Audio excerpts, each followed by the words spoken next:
Welcome to the Medicine Unmasked, the human side of healthcare, where we talk to doctors about their work, their lives, and their passion for healthcare. We invite you to join us for the Medicine Unmasked, the human side of healthcare. Medicine unmasked में आप सभी का स्वागत है। आज के guest हैं doctor आशीष Rana. Doctor Rana हड्डी और जॉइंट जोड़ प्रत्यारोपण आर्थ्रोस्कोपी के विशेषज्ञ हैं, बट आज हम इलाज की बात नहीं करेंगे। आज हम एक बहुत इम्पॉर्टेंट एस्पेक्ट है जो कि जॉइंट पेन या आर्थराइटिस, वर्ल्ड आर्थराइटिस डे के आसपास ये पॉडकास्ट शूट हो रहा है, तो कहीं ना कहीं आर्थराइटिस की बात करना रेलिवेंट भी है। डॉक्टर राणा, मेडिसिन अनमास्क्ड में आपका स्वागत है। तो क्या हर जॉइंट पेन आर्थराइटिस होता है?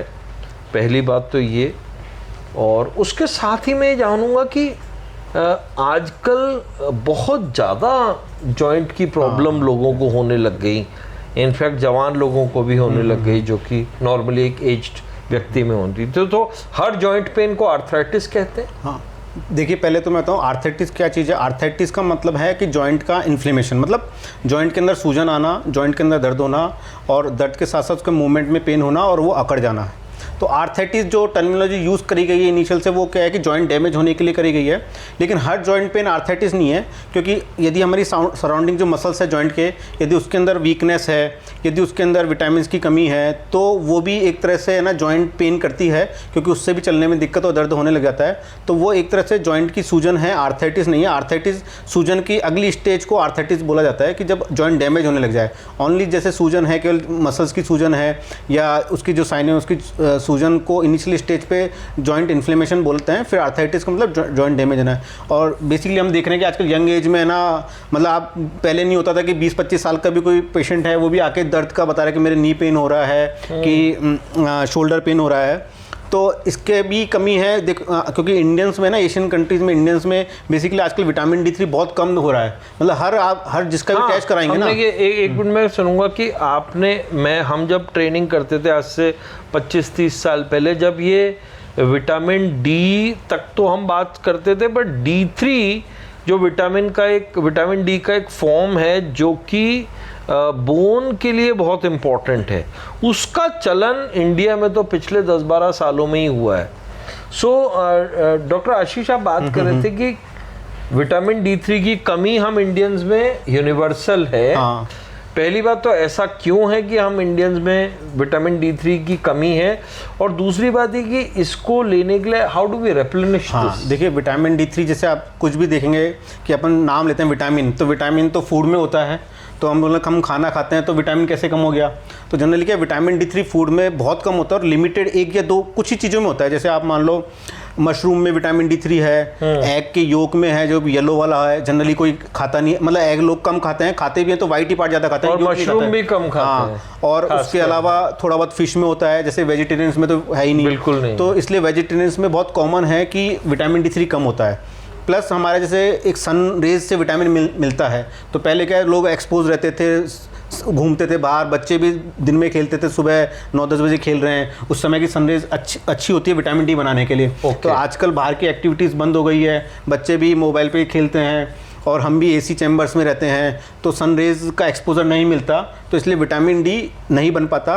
और इंडियंस में बेसिकली क्या है कि स्किन में मिलेनिन ज़्यादा होता है सेल्स के अंदर, तो वो विटामिन D बनाने की बजाय सनरेज है ना मिलेनिन ज़्यादा बनाती है। इसलिए यूरोपियन कंट्रीज़ और अमेरिकन कंट्रीज में देखेंगे आप सन बात लेते हैं वो बीच पे बैठ के, क्योंकि उनकी स्किन में ज़्यादा बनता है विटामिन D ना, पर अपने नहीं बनता इतना विटामिन D3। इसलिए हमें आप यूनिवर्सल मान लो कि इंडियंस को है तो विटामिन D अलग लेना ही है। अगर एक इंडियन वेजिटेरियन है तो उसको एक उम्र के बाद उसको विटामिन D, नहीं उम्र के बाद नहीं, यंग से भी लेना है, बचपन से भी लेना है। और आजकल बचपन में भी विटामिन D3 सारे पीडियाट्रिशियन लिखने लग गए हैं कि विटामिन D लेना ही है, क्योंकि वो बचपन से ही बोन की ग्रोथ के लिए भी ज़रूरी है कि बच्चा जब बढ़ रहा है, हड्डियां बढ़ रही है, तो विटामिन D ज़रूरी है उसको।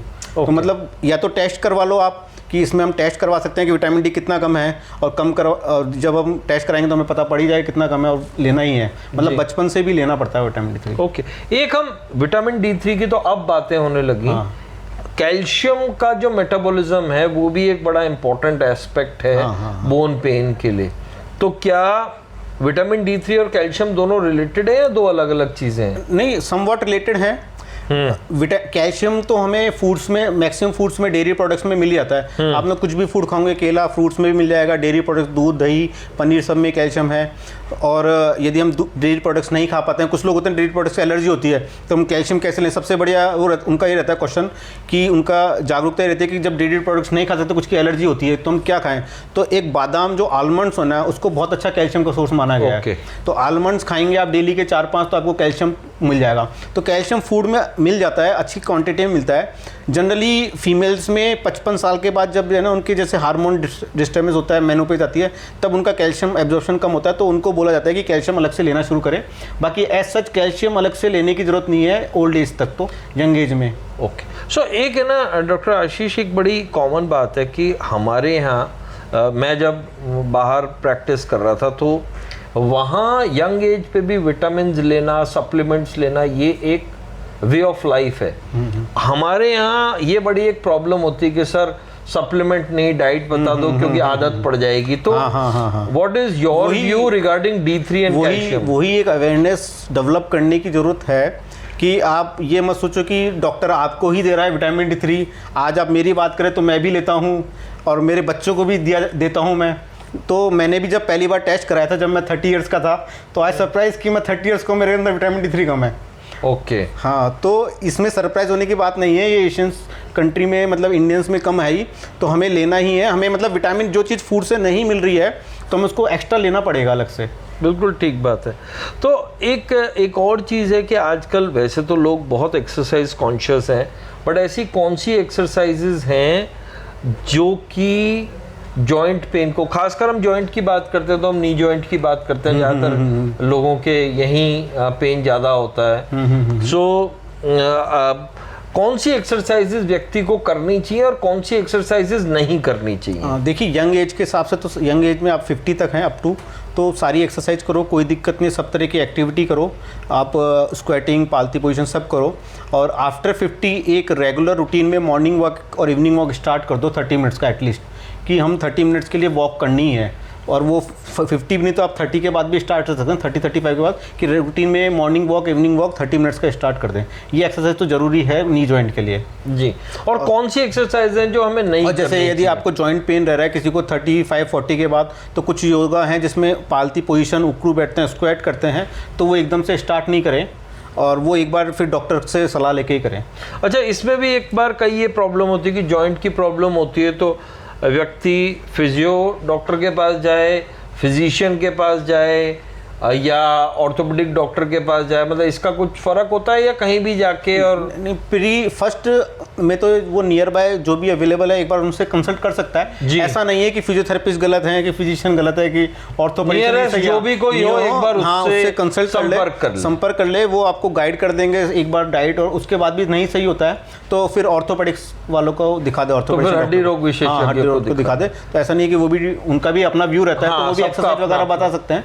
सबका अपना अपना व्यू है। नियरेस्ट को जाके फिर अल्टीमेटली अगर ठीक नहीं होता तो फिर तो हड्डी रोग विशेष। सो आशीष, डॉक्टर आशीष, लेट अस कंक्लूड कि मतलब जॉइंट पेन से बचने के लिए क्या 3-4 चीजें व्यक्ति को करनी पड़ती हैं, तो आप हमारा एक समराइज सा मैसेज दर्शकों को चला। एक बेसिक कॉमनली सबको जो रेगुलर डाइट प्रॉपर लेनी चाहिए, जिसमें विटामिन D3 हो, प्रोटीन हो, कैल्शियम हो, जिससे कि जॉइंट और बोन सही रहेंगे।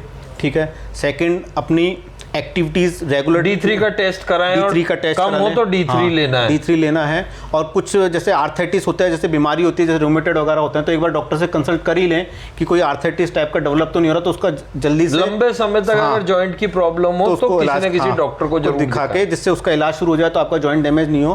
प्लस रेगुलर एक्सरसाइज जरूर करें नियमित रूप से, मॉर्निंग वॉक हो गया, नी की एक्सरसाइज हो गई, योगा हो गया, जॉगिंग हो गया, सॉर्ट ऑफ। ठीक है। तो एक्सरसाइज करने से मसल्स भी मजबूत रहती है, जॉइंट भी मजबूत रहते हैं। और प्रॉपर डाइट लें और खेलते कूदते टाइम गिरने से बचें। सबसे जो होता है कि इंजरी हो जाती है, स्पोर्ट्स इंजरी, तो उसमें भी जॉइंट एकदम से ना, जब भी लैंडिंग कर रहे हैं या रख रहे हैं पाँव, तो थोड़ा सा संभाल के रखें जिससे पाँव ट्विस्ट नहीं हो जाए और मुड़ नहीं जाए। सो अगर कोई भी चीज एक्सरसाइज कर रहे हैं तो then you have to do that supervised at least to begin with. So Ashish, thank you, doctor Ashish, thank you very much for coming to Medicine Unmasked and sharing your views about arthritis and joint pain with our guests. Thank you very much.